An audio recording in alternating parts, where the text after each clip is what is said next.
How to prepare a to-do list every morning. Here are 4 steps to write a to-do list every morning. First, set aside some time in the morning to write your to-do list. This could be before you start your workday, during your morning routine, or even while you're having breakfast. Find a time that works for you and stick to it. Next, take a few minutes to brainstorm all of the tasks to complete that day.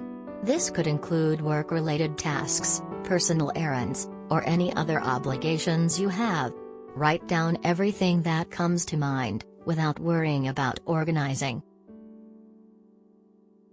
Once you have your list of tasks, it's time to prioritize them.